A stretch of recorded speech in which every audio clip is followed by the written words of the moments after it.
Now we realize, after seeing the scenario, that who has the monopoly on terrorism?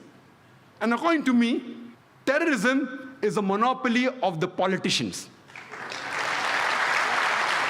According to my understanding and survey, terrorism is a monopoly of the politicians. Irrespective, they may be politicians of USA, of UK or India, it is the monopoly of the politicians.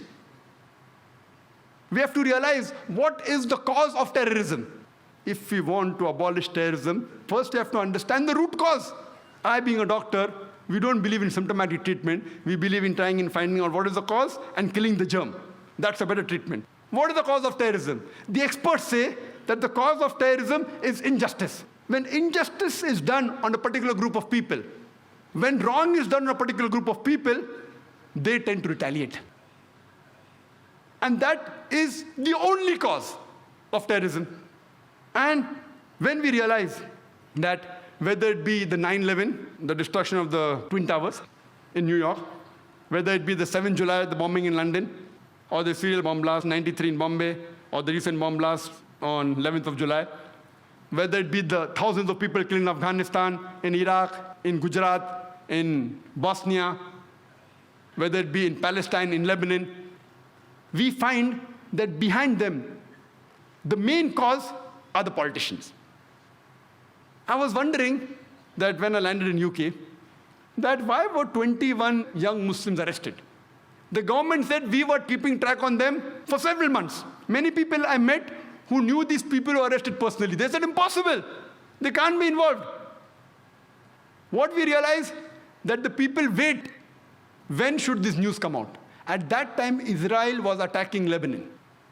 Thousands of people were killed. The Britishers were objecting. So then you have a diversion.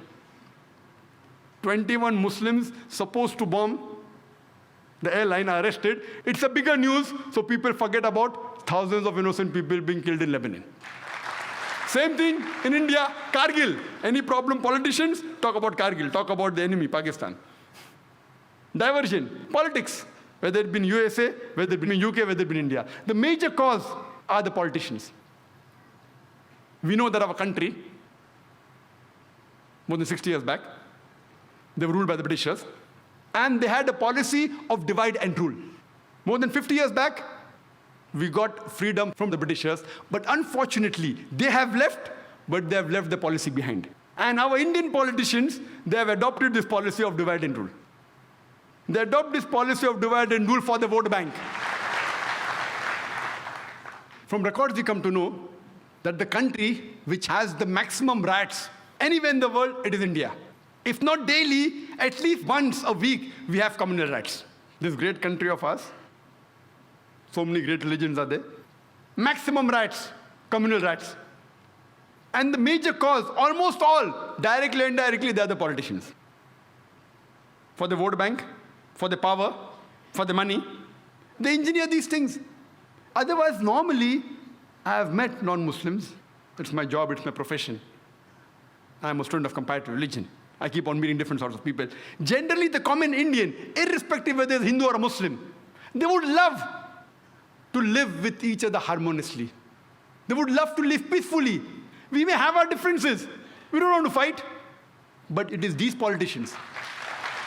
It is these politicians who engineer hatred amongst different religions so that they could fill their vote bank. And you see almost all the riots that have taken place, indirectly or directly, they are the cause. We know that a few years back, there was a political gimmick. The Babri Masjid and Ram Janmabhoomi issue. You know Babri Masjid, Ram Janmabhoomi issue in Ayodhya? I would like to know how many of us Muslims and Hindus knew about Babri Masjid and Ram Janmabhoomi before the politicians made it a gimmick. How many of us knew? I had never heard of this, Babri Masjid. And when I asked the common Hindu, he had never heard of this. Only after the politicians made it a political gimmick, people knew about it. And we know, on the 6th of December, 1992, they wanted to have a big procession, a gathering at this site. The Supreme Court had explicitly said that no gathering anywhere close to the disputed site. A group of politicians They make it a political gimmick of Ram Janmabhoomi issue and the Babri Masjid issue. They want to gather on 6th of December. The ruling politicians know very well that they have the Supreme Court backing. They could have easily stopped the gathering, easily. But then they think, if I stop, I may lose vote. So they let the gathering take place. The gathering takes place, and then they say, spontaneously, the thousands of cars were gathered there. Spontaneously, the Babri Masjid was destroyed, spontaneously. You know, there was live recording on the various satellite channels. We know that with trishuls and lathis, how can you get down a structure? Is it possible? No. They had planted explosives. With this pre-planned act, that planted explosives, anyone can see. You don't have to be a specialist of military. You can see it with your eyes. That explosive was planted, and that's how the structure came down. Can the structure come down with lathis and trishuls? Maybe George Bush saw this. 6th December 1992, that's how he had conducted the inside job of 11 September. Time does not permit me to speak about the inside job. That requires a lecture by itself. Inside job of 11 September. Many Americans have spoken about that. Maybe he saw it and he got the idea that let's conduct in New York also. Later on, what happens? This emerges into riots. Throughout the country, there were riots. It is the largest riot after partition in the whole country, where tens of thousands of innocent human beings were killed, mainly Muslims. Who's to blame? The innocent Indians. They are instigated by the politicians. Fight, kill the opposite religion people. Instigated, innocent people, they get instigated, and they do the act. We know that even in Bombay, one of the cities that was maximum affected was Bombay. Even during partition, the riots that took place in Bombay was the worst in the history of Bombay. Even during partition, so many people were not killed as during the December 92 and January 93 riots. The police, if they wanted, they could have easily prevented the riot, very easy. With the backing of the reserve police, with the backing of the military, easily they could have done it, but they did not do it. Most of them were silent spectators. Some were good, they tried, but they were in a minority. Majority were silent spectators, some were party to it. I'm aware that even the police is controlled by the politicians. So the police wants to do something, the politicians come in between. So the blame goes back to the politicians. Later on, the government appoints a single judge commission to appease the minority. And they appointed Justice Sri Krishna. It was famously called as the Sri Krishna Commission. And we know that Justice Sri Krishna, he was and is a devout and a practicing Hindu. But at the same time, he's an upright and honest judge, just like how we have Justice Suresh here. An honest and an upright judge. The verdict he gave, it did not go down the throat of the government. It takes a few years. And he had analyzed the full cases of the riot. He spoke with the politicians, with the police. Individually, he visited 26 police stations, analyzed the records, spoke with the police officer, junior and senior, spoke with the victims, spoke with the media, and after a great deal of research, he presented, we have this damning verdict of Sri Krishna Commission. He even gave suggestions, how can we prevent these riots? But, it takes time. By the time this happened, the government says bygones are bygones.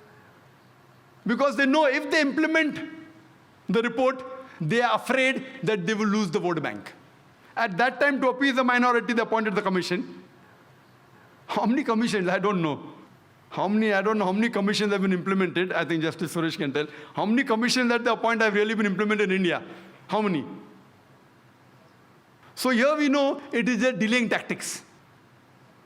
The innocent Indians, especially the Muslim victims, we have faith in the judiciary system of India. If the politicians betray us, if our other citizen fellow members betray us, if the police betrays us, in this country, we have yet faith in the judiciary system. And we know that finally, most of the innocent people, whether they are arrested, etc., they are finally released. But the damage done to them, it cannot be undone. Later on, we come to know, after a couple of months, on 12th of March 1993, there was a series of 13 bomb blasts in Bombay, in which more than 250 innocent citizens of Bombay were killed. More than 250 innocent human beings were killed. And more than 700 human beings were injured. The opposition said, oh, planned everything. Justice Shri Krishna said, it was not meticulously planned, it was a retaliation. More than 1,500 innocent Muslims killed in riots in Bombay. More than 1,500 innocent Muslims during the Bombay riots of December 92 and January 93 were killed. It was a retaliation. And the authorities and the police said it was done by Muslim underworld with the help of some others. That's how the bomb blast took place. And they say, all of them agreed, even the police commissioner, they agreed that it was a retaliation to what had happened in Bombay. We know that immediately after the riots of December 92 and January 93, it was difficult for the Muslims to walk on the streets. It was difficult for him to travel in the train, travel in the bus, to work in a non-Muslim area. They were looked down upon, they were ridiculed. Immediately after 12th March 93 bomb blast, those scenario changes. Most of the Muslims, they know that killing innocent people is prohibited. Yet, they had a soft corner for these people who did the bomb blast. They were happy internally. In Islam, two wrongs don't make a right. Islam condemns this act. Killing innocent human being is to be condemned. You cannot kill innocent human being if somebody else has done injustice to you. You can't kill a third person even if you belong to the same community. Islam prohibits that. Whoever did it, whether Muslims or non-Muslims, whoever killed more than 250 innocent human beings on 12th March 1993, Islam condemns it. Most of the Muslims knew that killing innocent people is haram, it is prohibited, yet they were internally happy. But you cannot use wrong means to reach a right goal. You cannot. Islam does not permit that you use the wrong method to reach a right goal. There cannot be any justification. We realize that Muslims are harassed, they were tortured, they were killed, but you can't justify the killing of innocent human beings. Imagine the family of those more than 250 innocent human beings. When they come to know that the Muslims have killed us, they will think, what kind of religion is this? What wrong did they do? Did they harass you? The person who has harassed you, if you catch him and put him to trial and he is a culprit and you punish him, no problem. All religions give you permission. The innocent people killed on the street, what wrong they did to you? Imagine he will become a permanent enemy of Islam. Islam does not justify the killing of any innocent human being. It is to be condemned. When we realize the chain of sequence of events, who is to be blamed? We come to know that prevention is better than cure. Who is to be blamed?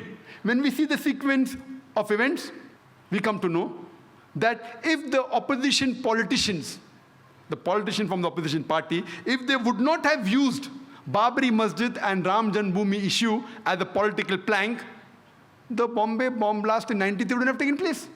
Later on, the politicians in power, they could have easily prevented the gathering. They could have easily prevented the destruction of the Babri Masjid. Easily. They had the Supreme Court verdict. They had the military, they had the police, but they were afraid that if we do it, we'll lose vote bank, so they let the destruction take place. Second people responsible are the politicians in power. Third people, the innocent Indians, they are instigated against the minority. And they involve in killing of thousands of innocent Muslims. They are too responsible, but they're innocent people.